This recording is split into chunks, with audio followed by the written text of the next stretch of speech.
Hello बच्चों, नमस्कार। स्वागत है आपका अपने परिवार अंकित एजुकेशन अड्डा में। आज हम बात करने वाले हैं RRB NTPC, RRB group D, RPF के कांस्टेबल और एसआई के महत्वपूर्ण प्रश्नों के बारे में, जो आपके प्रीवियस ईयर कहीं ना कहीं एग्जाम में पूछे गए थे।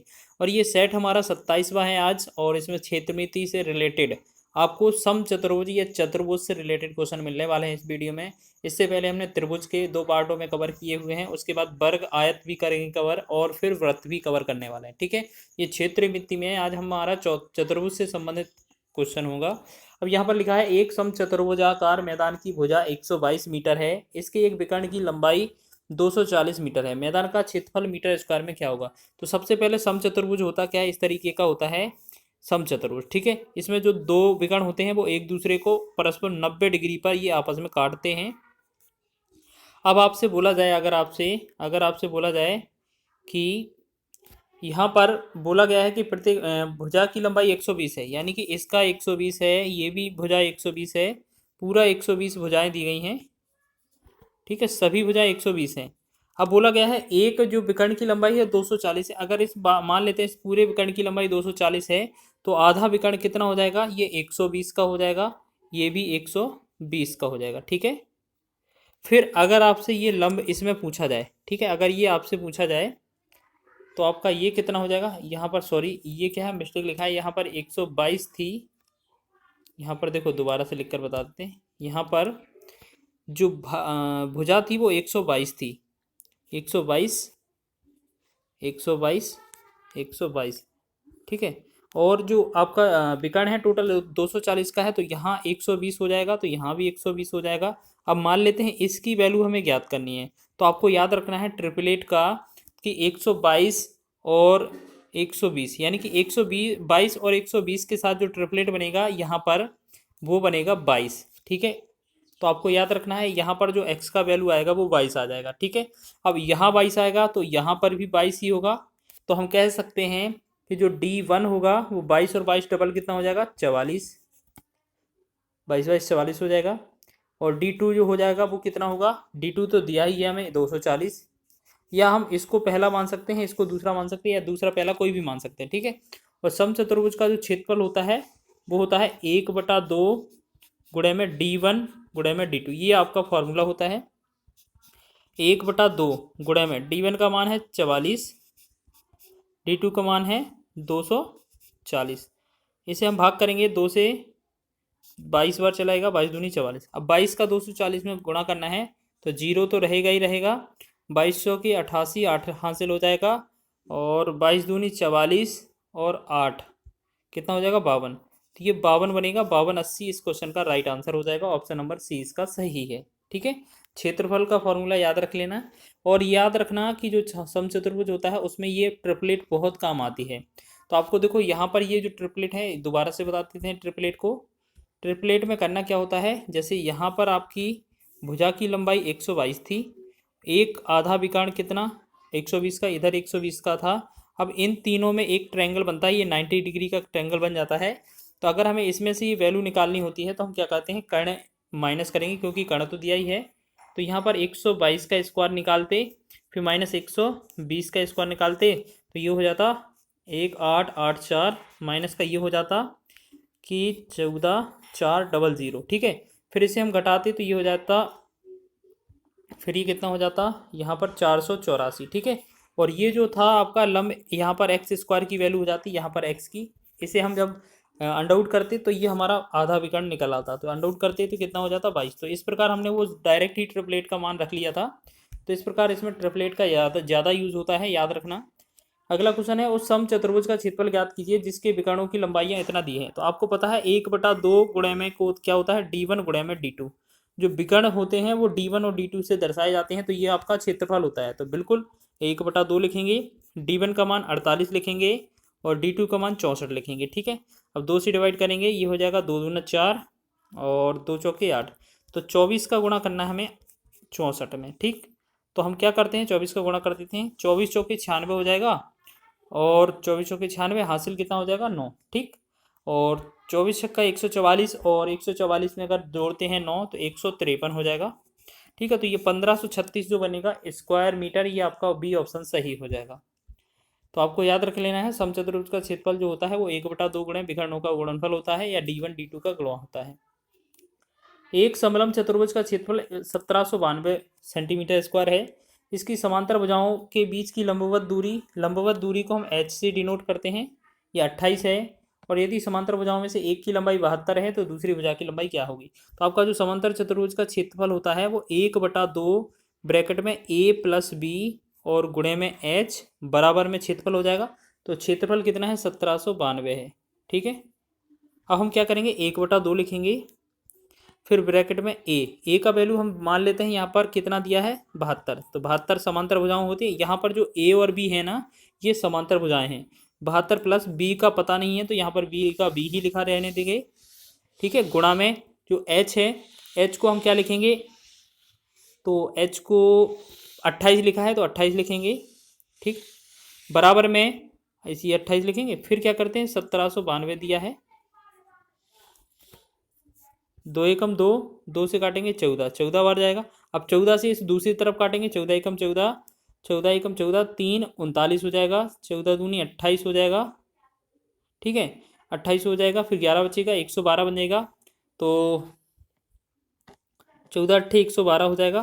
तो यहाँ पर देखेंगे कि 72 प्लस में जो बी बन रहा है, 72 प्लस में बी वो कितना 128 बन रहा है। ठीक है, अगर b का वैल्यू ज्ञात करेंगे तो 128 माइनस का 72 हो जाएगा।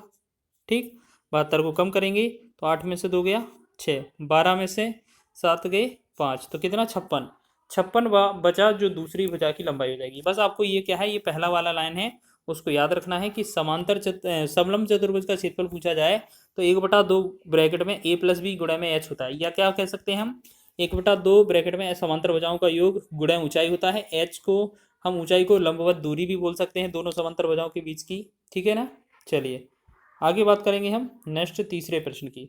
अच्छा, तीसरा क्वेश्चन तो हो गया हमारा, चौथा पढ़ेंगे क्वेश्चन, आगे देखेंगे। चौथा प्रश्न है, लिखा है एक समचतुर्भुज का क्षेत्रफल 440 सेंटीमीटर स्क्वायर है यदि इसके एक विकर्ण की लंबाई 40 सेंटीमीटर है।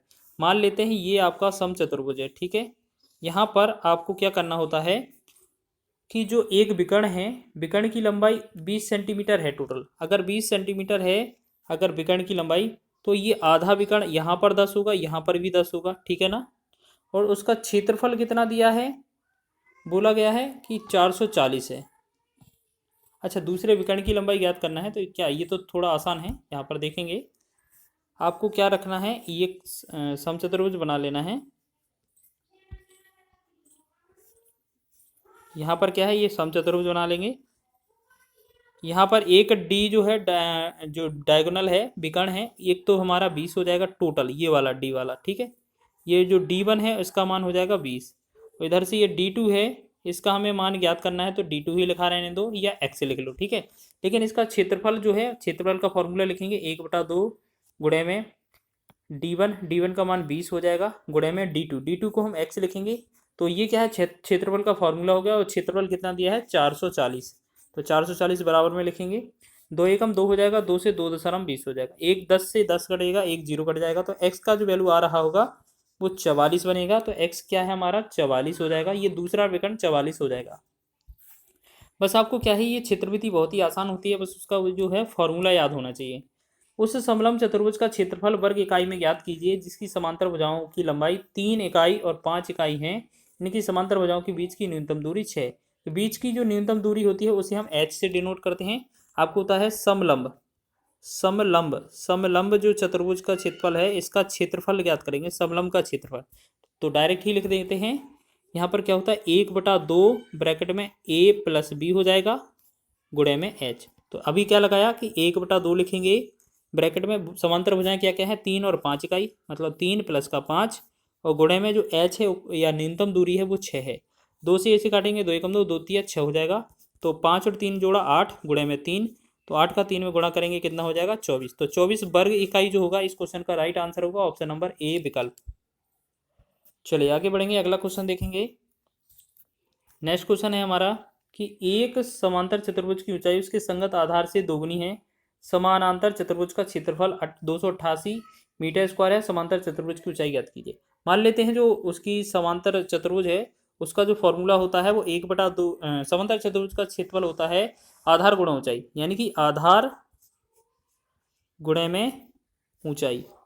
आधार गुणे में ऊंचाई जो होगा बराबर में कितना, ये क्षेत्रफल कितना था 288। ठीक, अब यहाँ पर बोला जाएगा जो आधार है वो कितना है, आधार को मान लेते हैं x, लेकिन जो उसकी ऊंचाई है तो ऊंचाई को कितना मानना है आपको, बोला जा रहा है कि आधार से दोगुनी है, यानी कि 2x मान लेते हैं। ठीक है, तो यहाँ पर x लिखेंगे, यहाँ पर 2x लिखेंगे, बराबर में 288 हो जाएगा।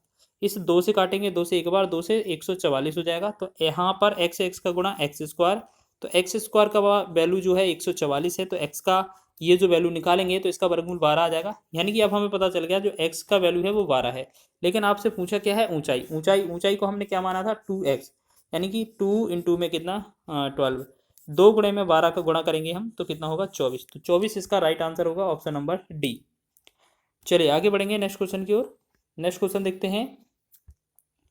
क्वेश्चन लिखा है कि उस समचतुर्भुज का क्षेत्रफल ज्ञात कीजिए जिसका परिमाप 164 सेंटीमीटर है और विकर्ण की लंबाई 80 सेंटीमीटर है। तो जैसे हम बात कर लेते हैं, यहाँ पर समचतुर्भुज है, यहाँ पर समचतुर्भुज है, तो यहाँ पर इसकी जो चारों भुजाओं का टोटल है वो कितना है 164 है। आपको पता है जो चतुर्भुज समचतुर्भुज बनता है वो वर्ग के आकार से बनता है, या ये वर्ग के ट्रांसफॉर्म में होता है। तो इसका जो परिमाप होगा ये 4a होगा।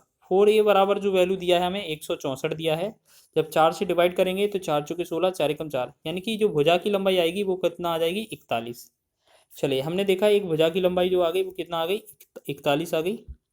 फिर हमने देखा एक और, जैसे विकर्ण देखा था, एक विकर्ण की लंबाई 80 थी, तो हम बात कर लेते हैं यहाँ पर ये 40 हो जाएगा और ये ऊपर वाला भी 40 होगा, तभी तो ये टोटल 80 बनेगा। अब हमने देखा यहाँ पर ये कर्ण हो जाएगा, यहाँ पर ये एक लंबे आधार में से हो जाएगा, तो एक यहाँ पर पूछते हैं तो इसकी ट्रिपलेट पूछी जाती है। ठीक है ना, तो इसकी ट्रिपलेट पूछी जाती है। तो हम क्या करते हैं, इसकी ट्रिपलेट निकालने के लिए क्या करते हैं, को दोबारा से सॉल्व कर देते हैं। देखिएगा यहाँ पर क्या था, एक यहाँ पर रोम्बस था, समचतुर्भुज था, तो यहाँ पर क्या है टोटल परिमाप 164 था, तो इसका परिमाप कितना 4a होता है, 164 के बराबर था। 4 से डिवाइड किया, 4 एकम 4, 4 चौके 16, 1, यानी कि जो भुजा की लंबाई आई वो 41 आ गई थी। ठीक है, अब हमने क्या किया, इसमें ये बना दिए विकर्ण, यहाँ पर ये आकर 41 है, सभी 41 भुजाएं हैं। ठीक है, फिर हम क्या करेंगे कि इसमें जो विकर्ण है एक 80 दिया है, तो विकर्ण की लंबाई 80 है, तो हम इसे आधा विकर्ण इस तरफ 40 हो जाएगा, इस तरफ भी 40 हो जाएगा। ठीक है, जब 41 का और 40 का जो ट्रिपलेट निकलता है तो यहाँ पर जो आएगा अगला कितना आएगा 9 आ जाएगा। ठीक है ना, तो आपने देखा तीनों वैल्यू निकल आई हैं। अब बोला गया है अगर ये 9 है तो इस तरफ भी 9 आएगा, तो टोटल अब आपसे पूछा जाए कि विकर्ण D1 कितना था, आपका 80 दिया था, लेकिन D2 कितना हो जाएगा, इस तरफ 9 है उस तरफ भी 9 होगा, तो D2 कितना हो जाएगा 18। ठीक है ना, और आपसे क्षेत्रफल पूछा जाए तो क्षेत्रफल होता है 1/2 गुणे में D1 गुणे में D2, तो 1/2 गुणे में D1 का वैल्यू कितना है 9, D1 का वैल्यू कितना है 80 है, और D2 का जो वैल्यू है वो कितना है 9 9 18 है। ठीक, 2 से भाग करेंगे, 2 9 18, जब हम 80 का 9 में गुणा करेंगे तो 8 9 72, 720 जो बनेगा वो इस क्वेश्चन का राइट आंसर बनेगा। ठीक है, तो ये आपका ऑप्शन नंबर 20 का राइट हो जाएगा। थोड़ा रिपीट किया है हमने, इसको अच्छे से समझ लीजिएगा। चलिए आगे बढ़ेंगे 8वें प्रश्न की ओर। 8वां प्रश्न देखेंगे, 44 सेंटीमीटर आधार और 22 सेंटीमीटर ऊंचाई वाले समानांतर चतुर्भुज का क्षेत्रफल क्या होगा। तो आपको पता है समांतर चतुर्भुज का क्षेत्रफल जो होता है, समांतर चतुर्भुज का क्षेत्रफल, चतुर्भुज का क्षेत्रफल तो वो होता है आधार गुणे में ऊंचाई होता है फॉर्मूला। ठीक है, तो हमने देखा जो आधार है इसका वो 44 है और जो ऊंचाई है वो 22 है, बस इन दोनों का गुणा करना है, हमारा आंसर हो जाएगा। तो 22 चौके 88 हो जाएगा, 8 हासिल 8, 22 चौक 88 में 8 जोड़ेंगे तो कितना होगा 96, यानी कि 968 ही हमारा होगा ऑप्शन नंबर डी इसका सही आंसर। अगला बढ़ेंगे 9वें क्वेश्चन की ओर। 9वां क्वेश्चन देखेंगे, उस समचतुर्भुज का क्षेत्रफल ज्ञात कीजिए जिसकी भुजाओं की लंबाई 25 सेंटीमीटर, जिसकी भुजाओं की लंबाई 25 सेंटीमीटर और विकर्णों में से एक विकर्ण की लंबाई 14 सेंटीमीटर है। ठीक है, तो आपको पता है एक आपका चतुर्भुज है इस तरीके से। ये जो क्वेश्चन है बहुत ही इंपॉर्टेंट है, ये आपका एसएससी जीडी का फेवरेट है। आपने देखा होगा सभी भुजाएं कितना बताई जा रही हैं, 25 सेंटीमीटर। तो यहाँ पर ये 25 हो जाएगा, ये भी 25 हो जाएगा, ये भी 25 हो जाएगा, ये भी 25 हो जाएगा। ठीक है, इसके अंदर क्या होता है, दो विकर्ण आपस में एक दूसरे को 90 डिग्री पर काटते हैं। तो हमने देखा एक विकर्ण उनका एक विकर्ण उनका 14 दिया है, यानी कि ये आधा 7 हो जाएगा, ये आधा 7 हो जाएगा, टोटल 14 हो जाएगा। अब यहाँ पर आपको निकालना है, तो आपने देखा होगा पीछे हमने पिछले वाले वीडियो में भी बताया है कि 24 और 7 मतलब 7, 24 और 25 ये एक ट्रिपलेट होती है। तो आपने देखा 25 हमारे पास मौजूद है, 7 हमारे पास मौजूद है और ये 24 नहीं है, तो इसका मान जो होगा ये 24 ही निकलेगा। या आपको क्या करना है, कर्ण स्क्वायर बराबर निकालते हैं तो लंब स्क्वायर प्लस आधार स्क्वायर, यहाँ पर लंब या आधार में से निकालना है तो माइनस वाला फॉर्मूला लगा देना, आ जाएगा। ठीक है, तो हमने देखा यहाँ पर ये 24 आया, तो उस तरफ ऊपर वाला भी 24 होगा। तो पहला वाला जो D1 है वो तो आपको दिया है 14, लेकिन D2 है वो कितना होगा, इस तरफ 24 उस तरफ 24, तो 24 24 कितना होगा 48। लेकिन जब आप क्षेत्रफल निकालेंगे तो क्या करेंगे, 1/2 गुणे में D1 और गुणे में D2, 1/2 गुणे में D1 गुणे D2। तो हमने देखा 1/2 बना रहने दो, गुणा में D1 का मान है 14, D2 का मान है 48। 2 से भाग करेंगे, 2 एकम 2, 2 से 2 से 14। तो हमने देखा 7 गुणे में 48, 7 गुणे में अगर आपको 48 करना है तो कितना होगा, 7 8 56, 7 चौके 28, 5 33, यानी कि 336 जो होगा इस क्वेश्चन का राइट आंसर हो जाएगा। तो आपका ए ऑप्शन में ही राइट आंसर दिया हुआ है विकल्प। आगे बढ़ेंगे अगले प्रश्न की ओर। ये सभी क्वेश्चन समचतुर्भुज या चतुर्भुज से रिलेटेड हैं। समलंब चतुर्भुज हो सकता है, समांतर हो सकता है, समचतुर्भुज हो सकता है। इसके बाद जो हमारा अगला पार्ट आएगा वो आयत या वर्ग से रिलेटेड आएगा। एक समचतुर्भुज का क्षेत्रफल ज्ञात कीजिए जिसकी भुजा 10 सेंटीमीटर हो और सबसे लंबा विकर्ण 16 हो। तो देखिए अभी यही वाला सेम कॉन्सेप्ट यूज करना है। जैसे हमने देखा सब भुजाओं की लंबाई 10 है, चलो सभी भुजाओं की लंबाई 10 हो गई। ठीक है, फिर हमने क्या है, ये विकर्ण एक दूसरे को काटे तो ये यहाँ पर कट गए। तो यहाँ पर बोला जा रहा है कि एक सबसे लंबा जो विकर्ण है वो 16 है, तो यहाँ पर बात करेंगे ये 8 हो जाएगा, ये भी 8 हो जाएगा। तो यहाँ पर ये वैल्यू चाहिए, ठीक है ना। तो आपने देखा ये भी एक ट्रिपलेट बन रही है यहाँ पर। तो हमने बताया था कि आपका 6 का, 8 का और 10 का ट्रिपलेट बनता है, या 3 का, 4 का, 5 का एक ट्रिपलेट बनता है। तो आपका 6 8 10, देखिए हमारे पास 8 दिया है, 10 दिया है, यहाँ पर 6 नहीं है, तो इसका मतलब है कि ये 6 यहाँ पर आएगा और दूसरा तरफ भी 6 ही बनेगा फिर, तो है ना। यानी कि जो पहला विकर्ण था वो आपका कितना दिया था, 16। जो आपका दूसरा विकर्ण बनेगा वो कितना, इस तरफ 6 उस तरफ 6, टोटल कितना बनेगा 12। आपसे क्षेत्रफल पूछा है तो आपका क्या होगा, 1/2 गुणे में D1 गुणे में D2। तो 1/2 गुणे में D1 का मान कितना है, आपने देखा D1 का मान 16 है, D2 का मान कितना है 12। 2 से भाग करेंगे, 2 एकम 2, 2 8 से 2 8 16। तो 12 का 8 में गुणा करेंगे, 8 8 96। तो 96 जो होगा इस क्वेश्चन का राइट आंसर होगा, ऑप्शन नंबर सी इसका राइट है। चलिए ये आपका हो गया ना। चलिए आपने इस तरीके से कितना टॉप 10 प्रश्न आपके जो चतुर्भुज से रिलेटेड हैं वो सॉल्व किए हैं, क्षेत्रमिति से संबंधित। इसके बाद आपको आयत या वर्ग के रिलेटेड क्वेश्चन मिलेंगे, फिर आपको वृत्त के मिलेंगे। इसके बाद ऐसे ही हम घनाभ 2D के और 3D के क्वेश्चन कर रहे होंगे। ठीक है, और आपको अगर ये वीडियो पसंद आता है तो प्लीज़ वीडियो को लाइक कर दिया करें, और चैनल पर नए हैं तो चैनल को सब्सक्राइब भी कर लिया करें। और अगर आपने इससे पहले के वीडियो नहीं देखे हैं तो प्लेलिस्ट में जाकर देख सकते हैं। इससे पहले 26 वीडियो और कवर हो चुके हैं जो आपके कहीं ना कहीं NTPC के एग्जाम में पूछे गए थे।